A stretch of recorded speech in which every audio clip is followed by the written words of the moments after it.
So, greetings to all. My name is Vikas Kumar Srivastav. I am glad to be the part of this series as a host. I have hosted last three episodes. This is our fourth episode for the show Pushing Limits Math Talk Show. I welcome you all to this amazing show. So, our today's guests are guests from Academia Himalaya Senapati and his present affiliation. He's currently working at as a assistant vice president at HSBC. Previously, he was an associate in Goldman Sachs and also a visiting scientist in ISI Bangalore. And his education, PhD degree in physics from Chennai Mathematical Institute. I welcome you, sir. And I have another guest from industry, Arjun Arul. His present position, he is a co-founder of Logic Labs. Prior to this, he was a co-director in CodeChef and was a coach for International Olympiad in Informatics training camp for many years. He has obtained master degree in computer science from Chennai Mathematical Institute. Recently, together, they have started a very interesting initiative to train academicians from diverse background in getting jobs in mathematical finance industries. I welcome you all. So let's start the show. We'll start the show by knowing their journey and then their college life and then their valuable guidance to our students and newcomers. We also have Q&A session in the last part of the show in which our students who are present here and whoever is present here in the talk show, they will ask raw questions and it will be immediately answered by the guests. So let's start with Himalaya Senapati. So sir, please tell us about your work. Please explain without being too technical. What do you at present? Also, wherever there is a mathematics connection, please put some particular focus on that part. Sir, please. Okay, hi. Yeah, like I'm very glad to be part of this, and thanks, Shraddha for inviting us to this show, and also thanks Vikas for hosting it. I would prefer it to be like more interactive rather than asking questions at the very end. I mean, it would be nice if you interrupt us and ask in between because it will be easier to clarify, and also we'll know if we are actually going through. And yeah, so let's keep it more interactive. That would be better. Huh. I would want to start by saying what I'm currently doing. So currently I'm working in the math finance industry, more like in banking, investment banking rather than retail, and I work there. So let me first start by explaining what kind of what is investment banking and why do we need mathematics there, right? So in some sense, like if you like, I would want to start a bit historically, initially businesses were owned by just one or a family group, and but that kind of usually caps the growth, right? Because you do not have enough capital investment to kind of grow big. And after that, it essentially started with like from the Dutch people, like you started selling shares of business to population so that you can have a steady stock flow so that you can focus on your strength, that is to grow the market without worrying about whether like how to raise funds, etc., because that's not your like core strength.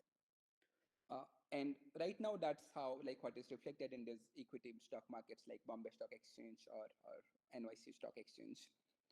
There are a lot of public companies whose shares are publicly listed, and we as retail people can go and buy their shares, and that's at certain prices, and that gives this companies a lot of liquidity capital to invest in their core strength and make money. Like for example, you have like I don't know, some manufacturing company. It knows how to manufacture products, sell it, and get make money on the margin. But like yeah, so they focus on that. They don't have to worry about how to get the money to set up a plant and other things. That kind of comes from the publicly listed shares. Very roughly speaking, I mean, of course, there's some like it's not yeah, but fine. Now there are two parts to the story. One part is what happens to the individual companies and how does this trading happen, right? So the stock exchanges are the intermediary of between the public and these companies, and they make sure that retail investors can actually go and directly buy some quantum portion of the shares of these companies. But of course, like nobody wants to do it for free, right? So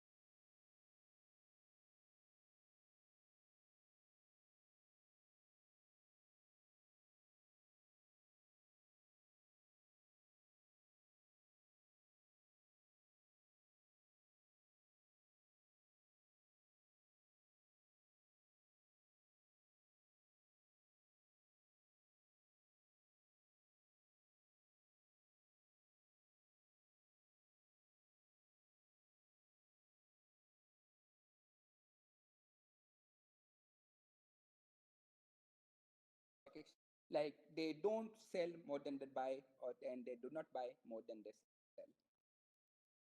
I mean, like it's like there is kind of a spread between the share prices.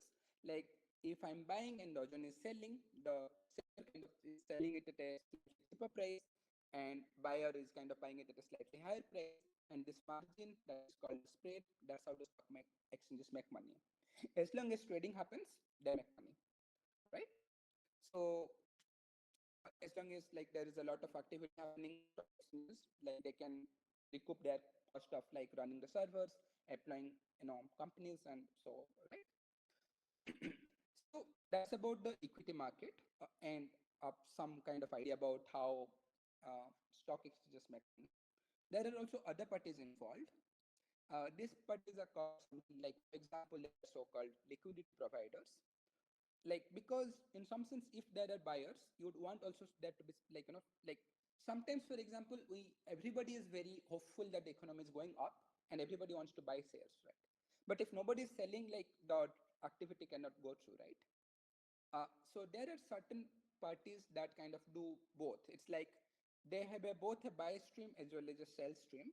It's like they're always ready to buy as well as sell. Even in different markets, they are called liquidity providers. Uh, the way they function is that if everybody wants to buy, they sell, but their selling prices keeps increasing because there is more demand, right? And similarly, if everybody wants to sell, they keep buying, but their buying price keeps reducing because there's a lot of supply. So they kind of operate more according to the rules of demand supply thing. And again, they kind of make money via this kind of buy sell spreads as well. And then there are some like things called hedge funds. They are more speculators in the market. What they try to think about is whether some companies will price will go up or go down compared to the current market, for example, right? So they, for example, do things like some time series analysis, like some kind of mathematical analysis on the past data to figure out what if it's going up or going down. Or they can be doing some kind of fundamental analysis by looking at the accounting book of the company and looking at what is their investment, what is their current profit, how much um, are they going to invest, what is the current regime doing, what are the law changes that can come up. For example, suppose the government is going to bring up more restrictions, I don't know, in aviation sector, then that probably implies that the aviation sector is going to go down, right? So these hedge funds, they do that kind of speculations. They like, and they have like lot of sources from which they can speculate about, right? So like in summary, we have stock exchanges, we have some liquidity providers, we have hedge funds. They're all in a very similar like market area, but they kind of require different skills. Like stock exchanges is more about just maintaining like and certain kind of infra and making money on the spread. They don't care about anything else. Hedge funds, if they are kind of time series analysis types, you will need a lot of, for example, statistics or machine learning to be able to do this kind of jobs. And if they're a fundamental investment kind of thing, like where they kind of take long views, like right, are the accounting good or bad? I mean, right? So there you will need a lot more economics and that kind of at least economical like aptitude, and and you should be able to read through accounting books and stuff to kind of have speculate certain things. Then there is liquidity providers who are running buy sell streams. There you have to be more careful about, like they need a lot more coding from you, because here it's like if there are two liquidity providers, like usually the liquidity provider who is faster makes more money. Again, very roughly speaking, I'm not being very, like I don't want to. So yeah, so they require those kind of skill sets, right? Okay, fine. But this is mostly about equity market, right? We also have so-called fixed income market, where it is more about like it's like, for example, loans, right? When you borrow loan from a bank, you pay interest on top of it, right? So that's kind of called like, okay, it's a loan, but there are also these equivalents in the market. They are called bonds. Like when you give some money, but you expect certain kind of return all the time, right? This is like loan equivalent. We call this fixed income because they kind of give you an assured return of certain percent. You don't care about if the company is actually making money or losing money. As long as company has money, you are assured certain return. So it's more safe in some sense. In equity, you're kind of tying your fortune to the fortune of the company. If company is going up, you make more money. If company makes losses, you get nothing. And if you look at it, the income market is actually much larger than the equity market, but most of it is not standardized. Okay, what I mean by not standardized, I mean it's standardized, but what I mean, there's no central stock exchange like thing. In fixed income, what happens? It is more over the counter, so to speak, OTC. That is, banks talk to each other, banks and companies talk to each other, and they buy and sell products.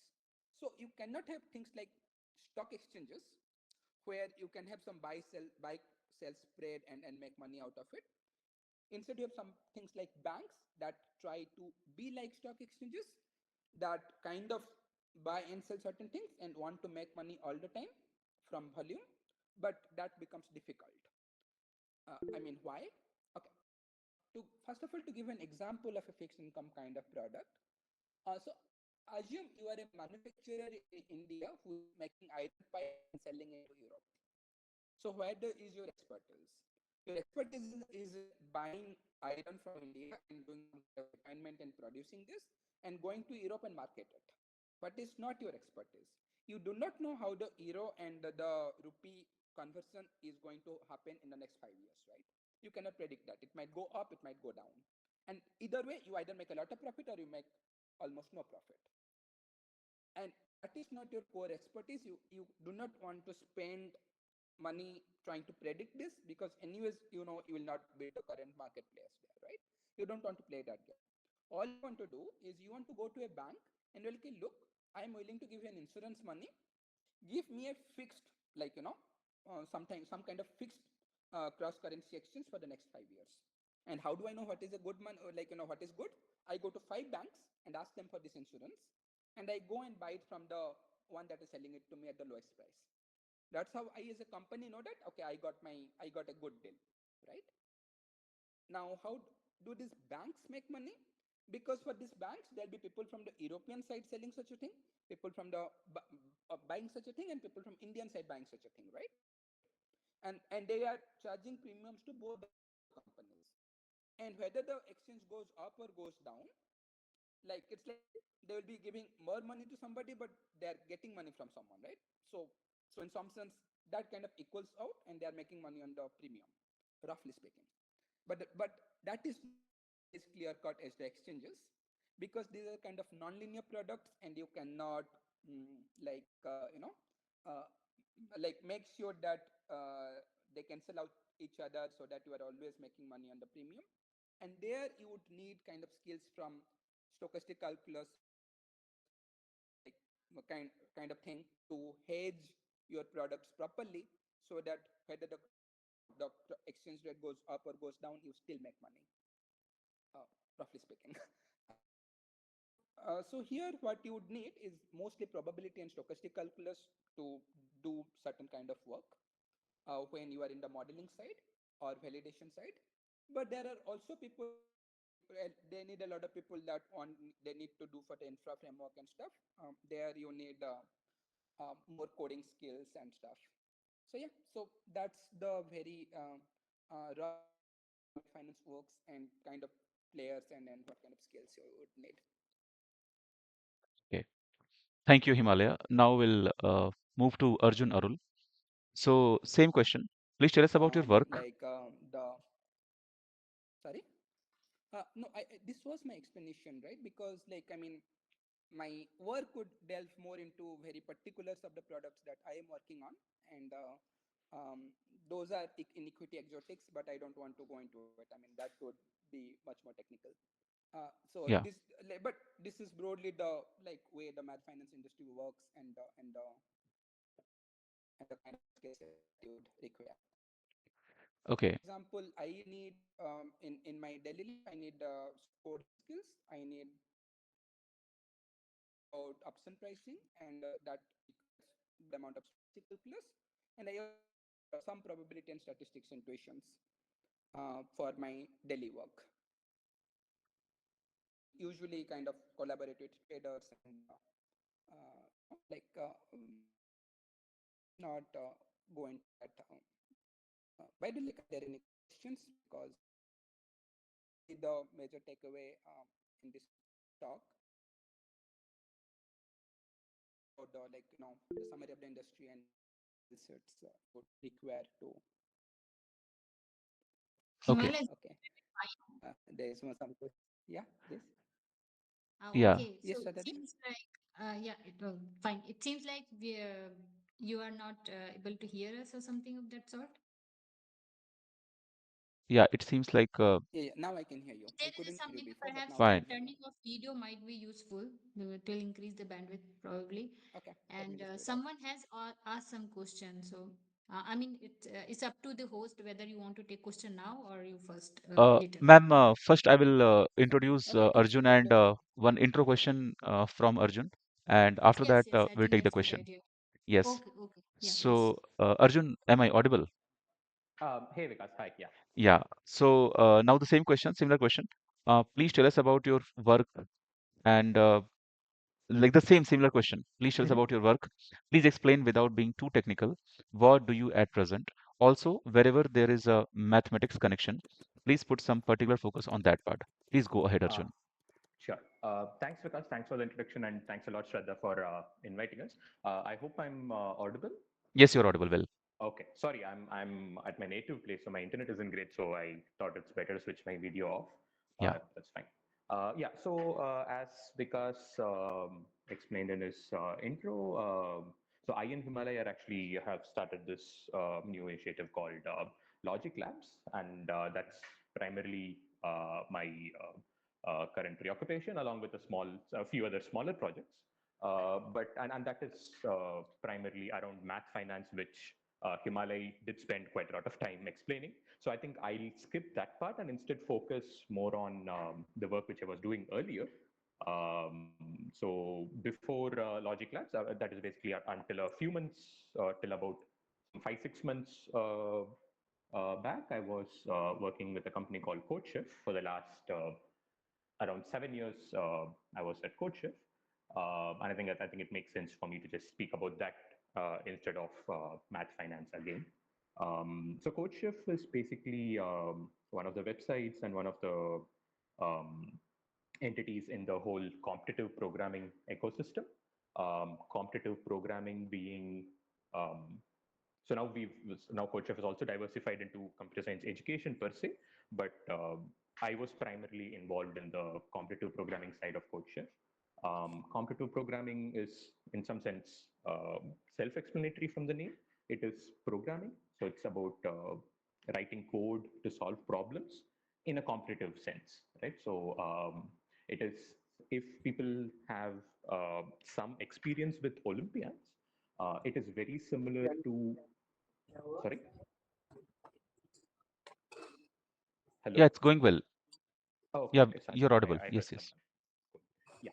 So competitive programming, for those who don't know, is very similar to one of the Olympiads called Informatics Olympiad. So you might know of Math Olympiad, Physics Olympiad, Chemistry Olympiad, and so on. And similarly, there's something slightly less popular, but nonetheless pretty much on the same level, called Informatics Olympiad, which is basically um, let's say it's problems, algorithmic problems, which you have to mind solve, which is basically solving and getting an algorithm, finding data structures for it, and so on, and then eventually also writing a code for it and submitting the code.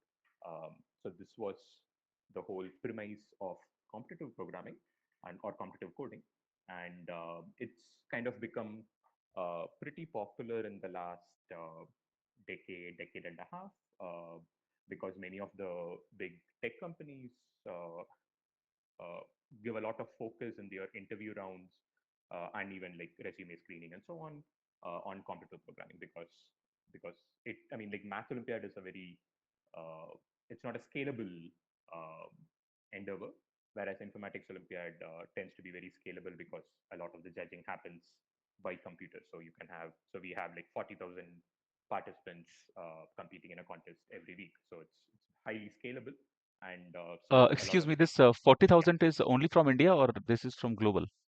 No, it is. So CodeChef is a global platform, Okay. but amongst the 40,000, I think like 80% tend to be Indian. Oh, great. Yeah. Yeah. But yeah, but amongst the top coders, we definitely have a whole host of various nationalities. So if you talk about nationalities, since you brought this up, I would say Russia and China tend to be the powerhouse. They have a very rich history of. It's similar in most Olympiads, like particularly Math Olympiad, and that kind of spills over into Informatics Olympiad as well, and so into computer programming as well. So amongst the very top echelons of computer programming, we have, yeah, so a bunch of these countries, and then US is pretty good. We have Japan, Korea, Vietnam, and Europe not so much, but of course like comparatively less, but still pretty up there. And India is actually catching up. We are doing pretty good in the last decade or so. Uh, we did win a couple of goals at the IOI, which is amazing. Um, yeah, so that's so coming back. So yeah, so computer programming, as I was saying, is was primarily it started off as the Olympiad, and then it kind of got a turbo boost because of the hiring practices of the tech companies. So you might have heard of LeetCode. Right? So LeetCode is this very famous uh, tech prep platform, and it's basically computer programming, but kind of um, the easy. It's a lot more of the easy problems than the harder problems that you find in a lot of the other platforms. So LeetCode is focused heavily towards the easier problems, which end up coming in the uh, hiring rounds. Because in hiring, I mean, typical contests are like 2 hours or 2.5 hours, whereas tech rounds, of course, like interview rounds, of course, you don't want to spend so much time on a hard problem, so you tend to have much easier problems, which is what like LeetCode kind of focuses on. Some of the other, so one amazing platform is called Codeforces. It's a Russian platform. There's something called AdCoder, which is from Japan. So CodeShift is from India, and LeetCode is more hiring based. So I would say like these are the four most popular platforms. Hello. Yeah, Okay. you are Yeah. audible. Yes. Okay. So yeah. So I would say these are the main players in this ecosystem. So talking more about CodeShift in particular. Yes, so it's an Indian company. It was initially based out of Mumbai, and then we were bought by an academy in Bangalore. So now it's headquartered in Bangalore, even though we kind of split off from an academy and started a separate private company of our own. That was like around 1.5 years back. So yeah, so that's what we do. So coming to the math in this, so the entire ecosystem, the entire computer programming field is a very mathy field in itself. Uh, Simply because I think computer science is, in some sense, an offshoot of math, a more practical one, but nonetheless, uh, anyone who's done computer science knows there's a ton of math in it. Um, Combinatorics in particular is a huge focus in computer programming. Um, Graph theory in particular within that, it is a whole field of its own. Everything from graph algorithms to data structures, which are used, like, I mean, all your spanning trees and so on, focus very heavily. And in general, combinatorics, um, basically combinatorics is one field of math which can be represented easily enough as an algorithmic problem. So I would say that is one of the main reasons. An algorithmic problem being a problem in which you can have inputs and outputs and scale it so that you can test it using an automatic judge. Whereas something like algebra or analysis of or any of those things, it's very hard to write a code for it in 1 hour and then have an input output and test it. So those areas of math aren't uh, I would say like very rarely do they end up in computer programming. But the other somewhat might be surprising is number theory, which is also pretty heavily featured in the higher advanced levels of computer programming. Um, there are loads and loads of number theory um, which you need to learn, and one good thing about computer programming is sometimes you have long contests and you end up reading research papers to solve a problem uh, in 10 days, and those are always very nice to read up a problem and then implement it and get an AC in the contest. Those are always one of the fond memories while doing computer programming. Um, yeah, so that is so in computer programming per se, of course, like math, as I said, comes up in all these problems. Coming to the job per se, code shift, I wouldn't say it's a very math heavy job. Um, Apart from, of course, setting problems and testing those, that is, of course, has a huge amount of math involved in it. Apart from that, there are I can think of basically two instances where there was non-trivial math, which was very nice.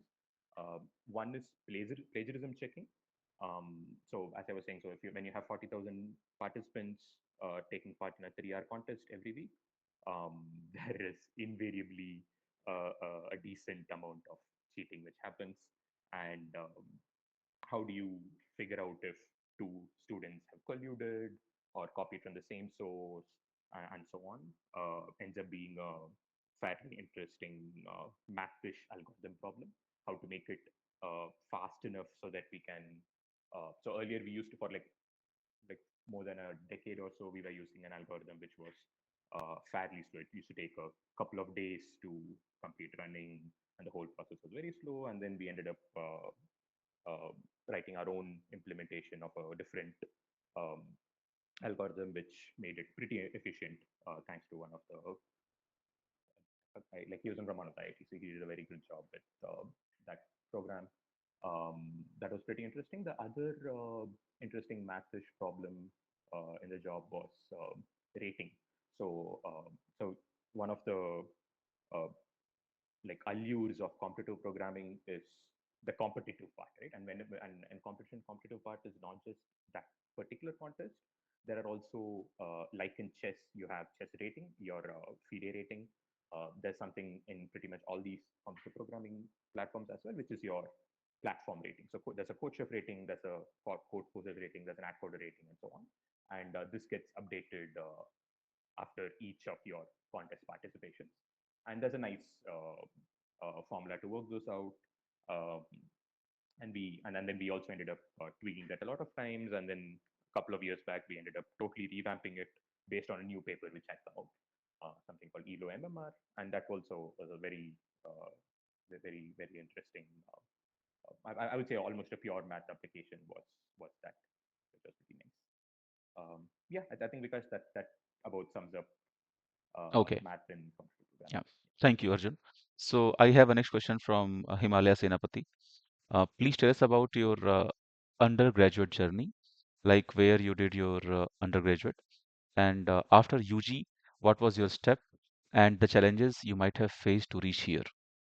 So, Uh, yeah, to be honest, I did my BSc, my MSc, and PhD all in CMI, Chennai Mathematical Institute. I was there for like 10 years. And then I was a postdoc at IIT Madras for a few months. I was also a visiting scientist at ISI for a month. And then I kind of decided to switch to industry, and I joined Goldman Sachs in 2021.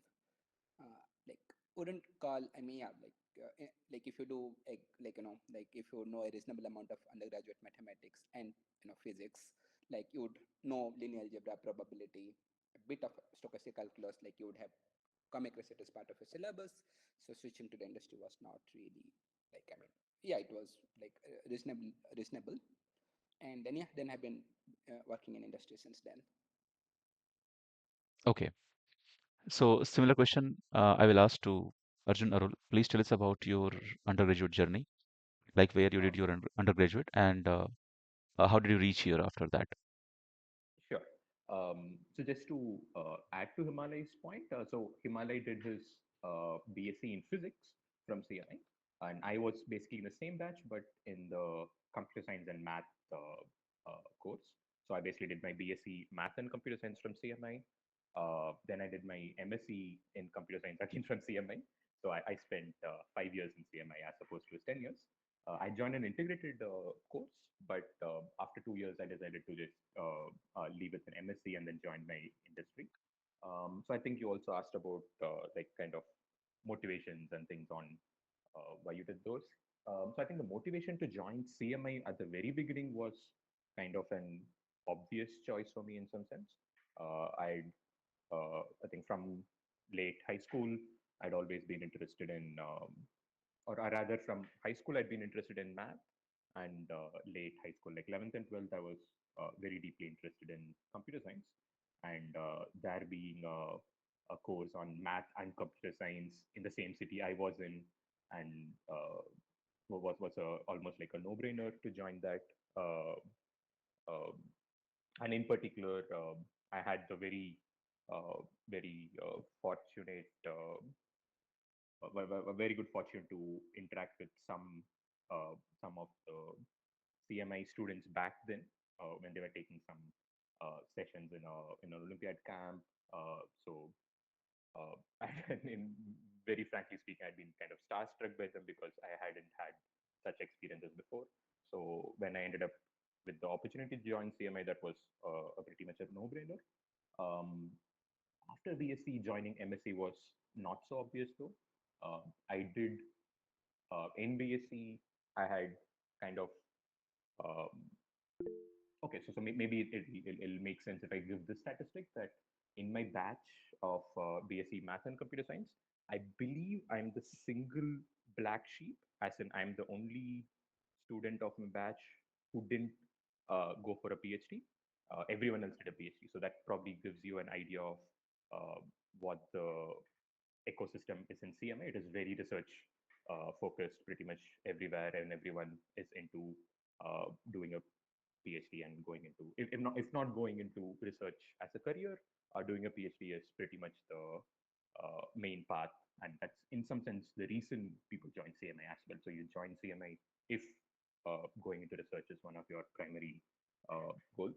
Um, so kind of, but during my undergrad, I decided that I probably don't want academia as my career, simply because the areas which I was interested in, I felt didn't have a very near-term impact on society, which at that point I valued quite a lot. So I was interested in very like fundamental CS as opposed to more applied things, which I didn't like so much. So I decided maybe okay, this isn't what I want as a career. But I still thought okay, I should probably do my PhD because I just liked doing those kind of things. So I thought I'll do my PhD and then decide what to do later. Um, but then when you asked about challenge, I think one of the challenges was the the prof I was supposed to work with uh, for my PhD. I decided on a prof as well, but then he ended up uh, shifting countries. Uh, so the decision was, in some sense, kind of um, made easy for me to quit before joining PhD. So I said, okay, well, this is like a good sign and a good time to quit. And then, so yeah, so after 2 years of MSc at CMI, I it was also again a very easy choice for me to join CodeChef because I'd already been um, involved with them through various computer programming endeavors, mainly Informatics Olympiad and something called ICPC, which is Collegiate, International ICPC, International Collegiate Programming Contest. Yeah. So there's something called ICPC, and Coach Chef was involved both in Informatics Olympiad and in ICPC, and I was involved with them both as a participant and as an organizer. So I'd already had a good interaction with them, and yeah, so it was again a pretty much a no-brainer to join Coach Chef. And yeah, so I've been there since then. Um, so I would say like not much of challenge anywhere apart from just taking decisions which seemed pretty obvious at every step. Okay. So before moving to the casual part, I will show you that we have planned a gift, and that gift will be printed on your t-shirt. That is kind of a logo. I will show you after sharing my screen. And this logo was designed by Upra Manika, our student at IIT Dharwad. I will just share my screen to show you the logo. So I hope the screen is visible and the logo is visible. Is it visible? Please let. I cannot see your screen. No, Okay. neither can I. Okay. No, no, it is not visible. Okay. Uh, I think it's visible now. Yeah, This logo. yeah. That's amazing. That looks amazing. Yeah, thank Yes, you. visible. Yeah. S- So, if Professor Sagnik is here, I would like to ask him to explain about the logo. Sir, are you available here? Uh, yeah, I am. I don't know if you can hear me. I'm Yes, sir, you're outside. audible, sir. You're audible, sir. Okay, okay. So this logo is actually in Dharwad. The sunset is very beautiful, and sometimes we see a pink sunset. The sky turns pink, and I think this logo is designed amalgamating the sunset in Dharwad and the IIT Dharwad logo. Thank you, sir. So the pink shade in the background is the sunset sky.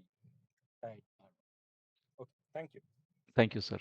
So this logo will be printed and it will be sent to your address, and our team will contact you for this address and all these courier facts.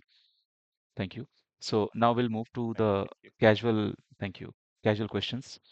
Uh, Let us know about some funny, memorable, important, impactful incident or incidents from your college days.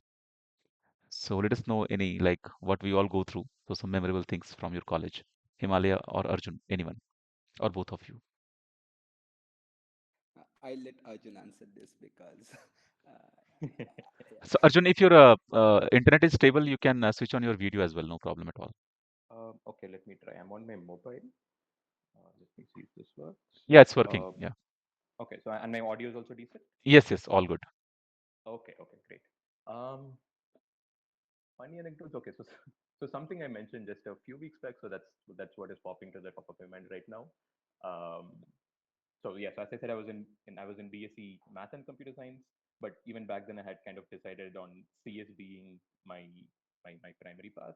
So I was mostly bunking math classes, and one particular course which I pretty much found very dry for some reason was uh, calculus 3, I believe. Yeah, basically the multivariable calculus.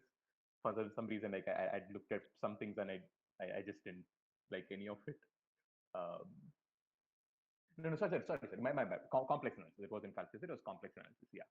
So I attended like one or two lectures and then like pretty much nothing after that.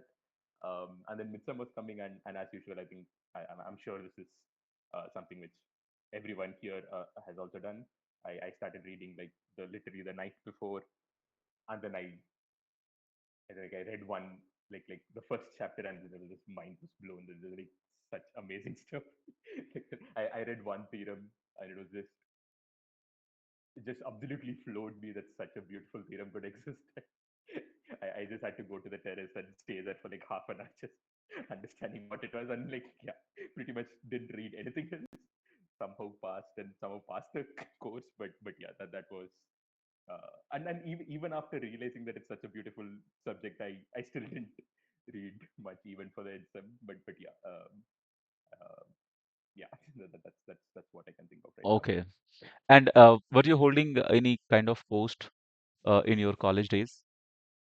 Um, yeah, so I think from the first year, I was my batch representative, and like in the hostel committee and things like that. Yeah. Okay. Yeah, those were. I mean, CM is a very very small place, so it's not like IITs where I don't know, like you have GSOC and various clubs and so on, and this is actually pretty a pretty big responsibility, I'm sure, in IITs. Whereas, I mean, in CMI you have a total of 150 students in the entire university, so that doesn't really mean much when you're representing 20 of them. Okay, sir. So now we'll move to our question answer. We are remaining with roughly 20 minutes, and some good questions will pick up. Before that, we want both of you to say one line message to our students.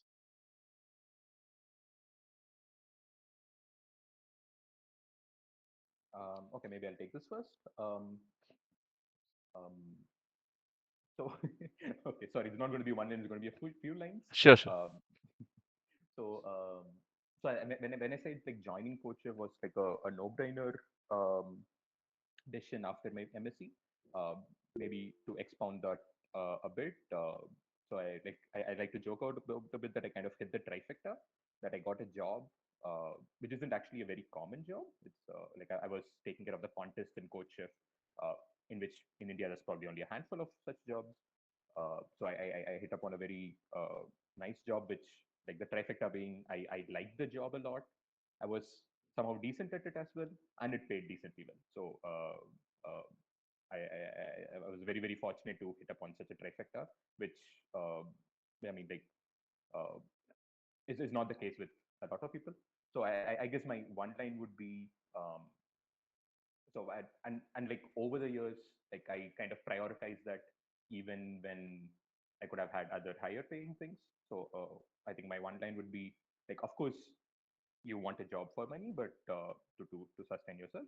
Um, but like liking the job is, I think, a pretty good thing. I absolutely loved many years of my work at Coaches. So um, yeah, so not a dictum, but it always absolutely helps when you're doing a job which you're passionate about and actually believe in. It takes away a lot of the stressful days and makes it worthwhile. Yeah. And Himalaya.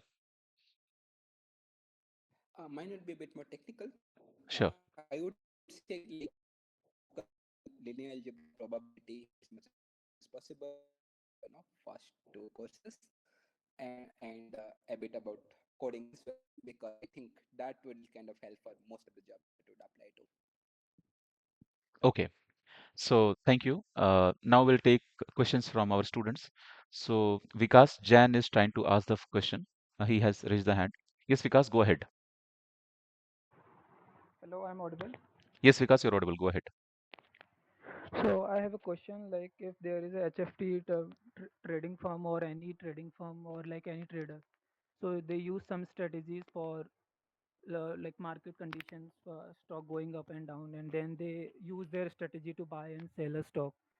So like what are the backtesting strategies that are used in industries, and what are the backtesting tools that might be useful for like for that purpose? Yeah.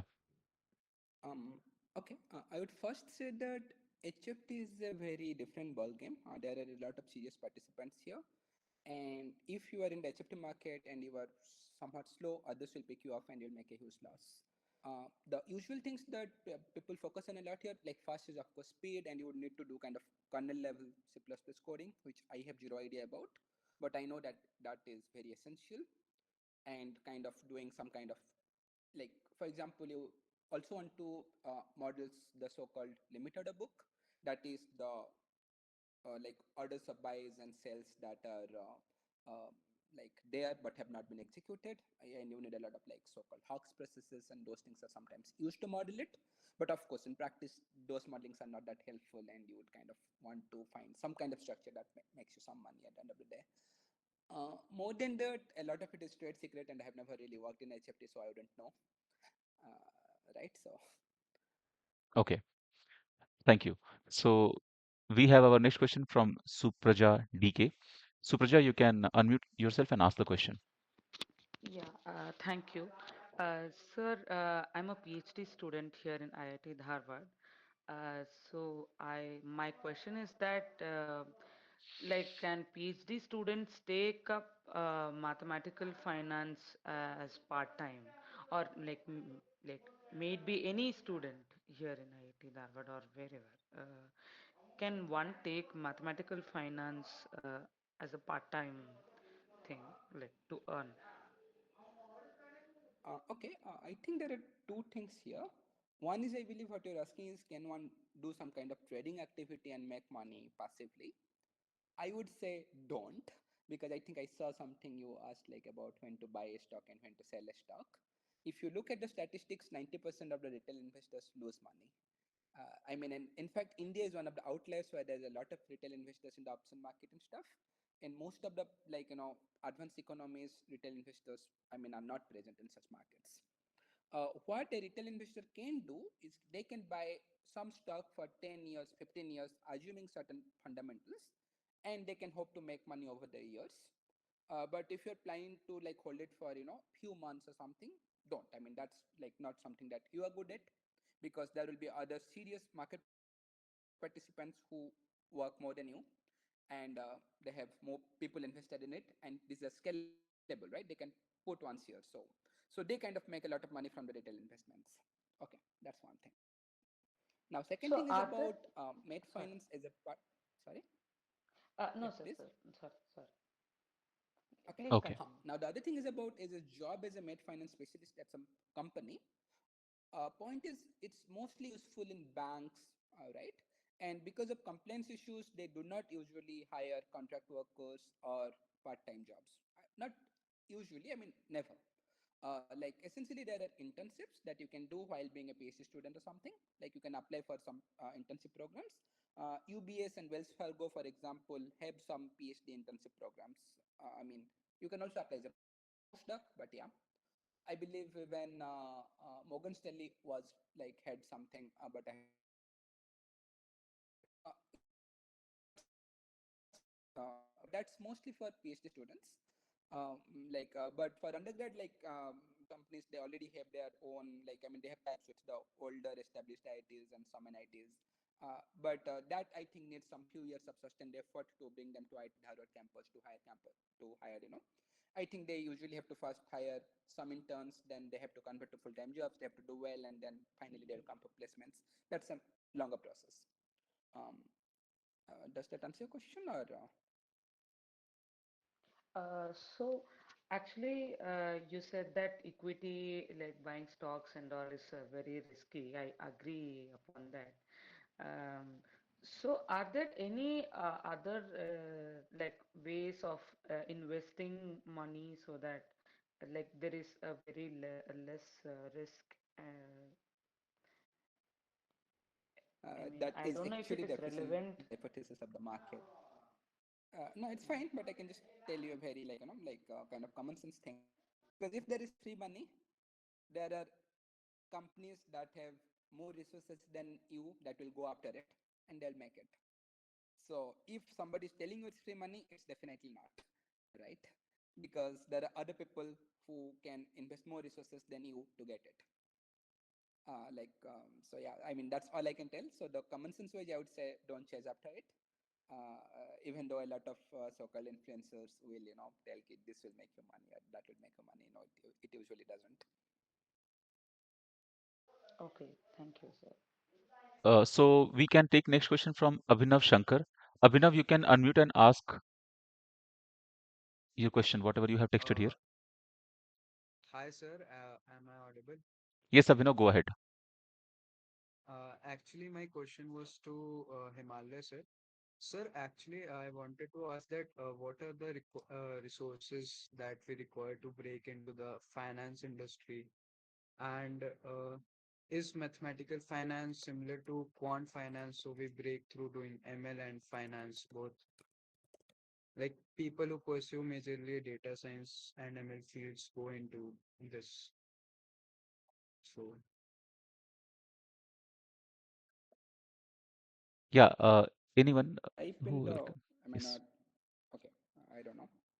But actually, I like the resources are available on our website that was circulated in this email logiclabs.in/medfinance. You will find a lot of resources there about what to read. And it is indeed math finance, quant finance, they're the same thing. I would say like probability is required for almost all kind of jobs. So probability is the major focus. Then there are certain jobs that requires a combination of probability and coding. There are certain jobs that require a combination of probability and linear algebra and stochastic calculus. There are certain other jobs that require more probability and statistics, like depending on whether you're a modeler or a model validator or a risk engineer or strategist. There are multiple jobs in this industry. But probability is the like kind of it's essential. That's like the bread and butter of almost any quant strategist in the finance industry. And how to break in, I mean, like you should like I mean I would probably suggest like go to LinkedIn, like build a connection, send connection requests to a lot of people working in the industry. Look at people with kind of similar you know mm, background as yours, because for example, suppose you did a BTech in electronics and communication engineering, just giving an example, right? Then you'll find some people in EC who will be working in med finance, and they're probably the people that understand you better. And you also go and check what kind of job they are doing, right? And that's probably something you can break into, because it is a very varied industry. And then kind of work toward that. That would be kind of one suggestion. Okay. So, thank you, sir.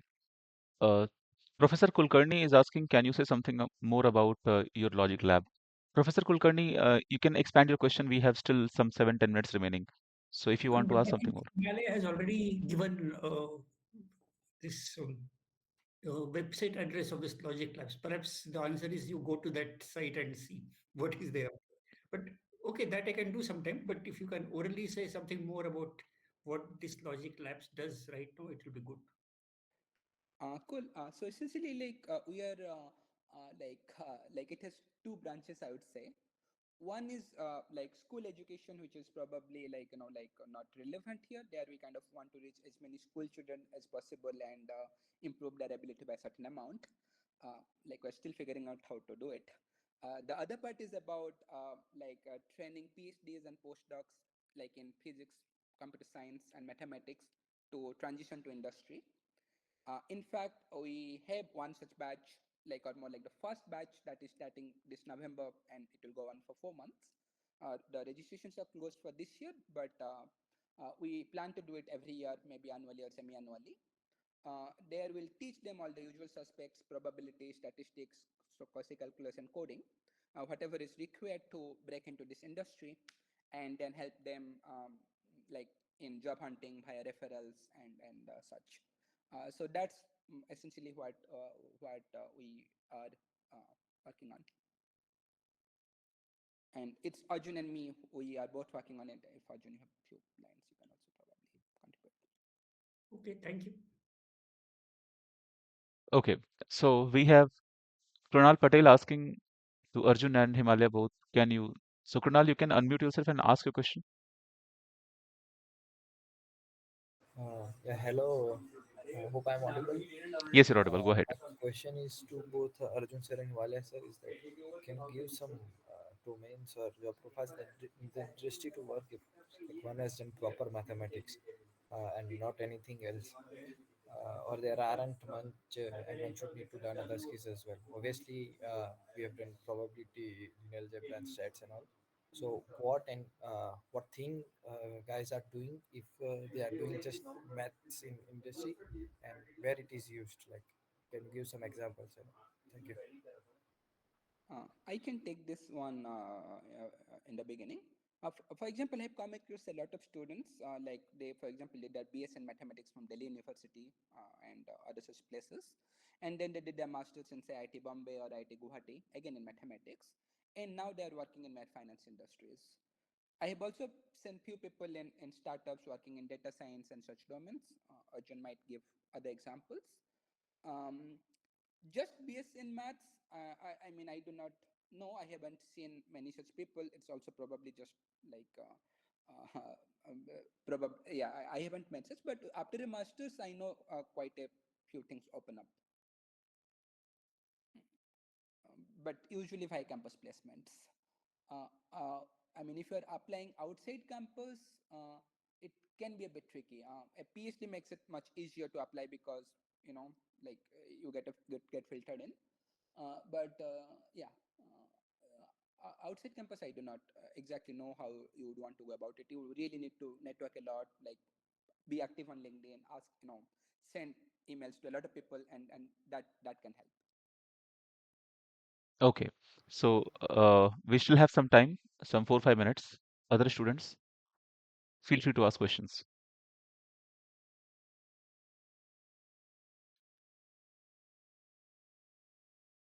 Yes, yes. Because you see that people have raised hands, like Sagnik has raised Yes, ma'am. So hand. Can Vikas Jain and take one of Sagnik sir, you can ask.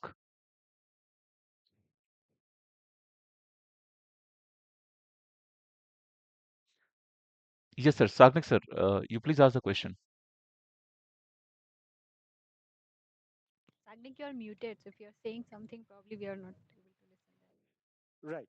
So my question is more specific to the program we have designed, this BSMS actually, with the exit option in BS. Uh, so Krunal, who asked the question before, he is from that program.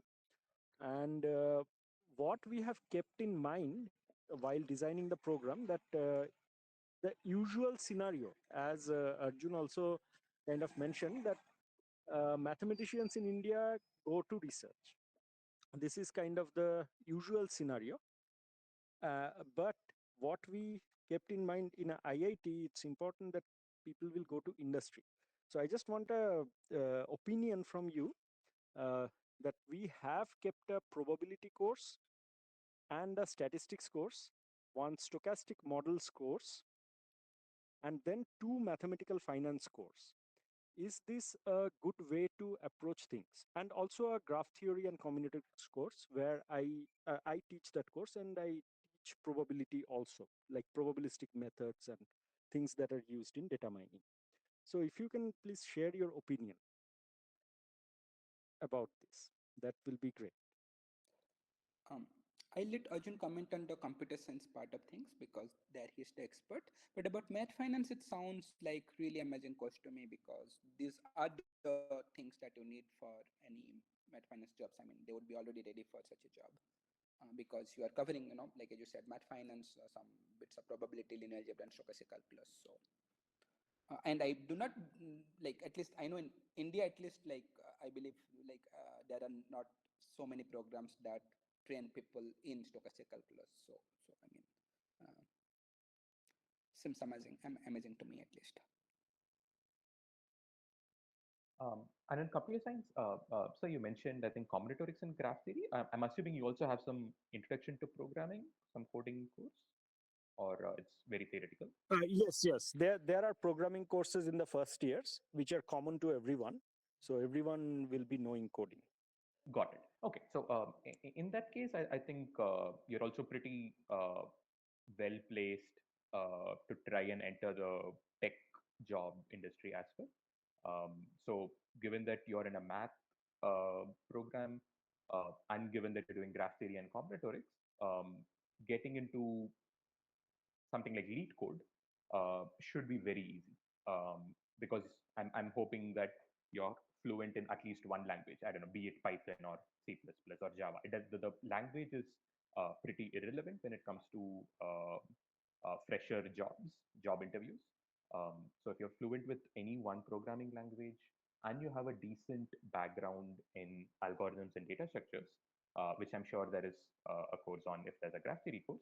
So if not, you can just simply go through any of the umpteen good MIT OCW or Coursera or just uh, even something like Introduction to Algorithms, a book. Uh, Given your background, it should be a fairly easy read through the basic algos and data structures. I would say it won't take more than a couple of months to get fairly familiar with most of them. And beyond that, maybe a month of solving problems. And I think you should be fairly well placed to attend pretty much any tech job interview. Uh, of course, you also need to look into more systems things. But given that you're from a math background, you can just be upfront about it and say that this is my background, and you can do a couple of projects here and there in actual production, web production, or just development, and at least cracking the interviews, I would say you are well placed, more than well placed than probably like 80% of the Indian students. So I think you have a pretty good head start in those things given the course load that you have. Um, yeah, and then this focused a bit more on the systems, just like some. So I never did any systems at CM. I pretty much know systems, but it wasn't very hard to pick up some of the basics to crack the interviews. So I think that's a decent opportunity there. Okay. Okay, that's really nice to hear because when we design the program, of course, you have some uncertainties. We are from academical background, and it's good to hear from the experts that these are indeed relevant for industry. Okay, so we can take probably the last one. Uh, Abhinav Shankar is asking, sir, isn't it stochastic model and something calculus different? I mean, not really. I mean, they're kind of very similar principles. I mean, of course, like stochastic calculus is some very particular things like Ito lemma and stuff. But like Brownell motion is the bedrock of most of the stochastic processes, and stochastic model would cover it out, I assume. So, being familiar with Brownell motions, I think, is already a great deal. Like then it doesn't take a lot of work to kind of appreciate stochastic calculus. Like I would say, I don't know, a month or something. So yeah. Okay, so I am an aerospace engineer, and today, after this session, after this meeting, I feel like mathematics. I am a mathematician. I know a lot of terms now, so I can show up somewhere. So we have come to the end of the show. So thank you all for joining us. If guests, if you want to say something in the last moment, I welcome you. And anyone, if you want to say anything, Professor Kulkarni, Professor Agnikan, Professor Shraddha. So we are about to end the show. I just think it's a very nice initiative, particularly I believe the Department of Mathematics to do something like this. I think it's very nice that you're trying to collaborate with the industry and do this. So yeah, hats off to all of you, Thank and you. thanks a lot for the opportunity. Thank you. Yeah. Well, I Anything just else? want to thanks Himalaya and Arjun for giving this time and very nice interactive session. A lot of students ask good questions. So Yeah. yeah, Thank you, we'll ma'am. probably contact you more, Himalaya or Arjun, if something you also feel that you can share something to us. Okay. You can Thank also you, visit ma'am. IT Harvard sometime because you're since in Bangalore only. So both of you. Yeah. Okay. Thank you. Yeah. Thank you all. So we'll stop the recording, and this video will also be available on YouTube. Thank you all.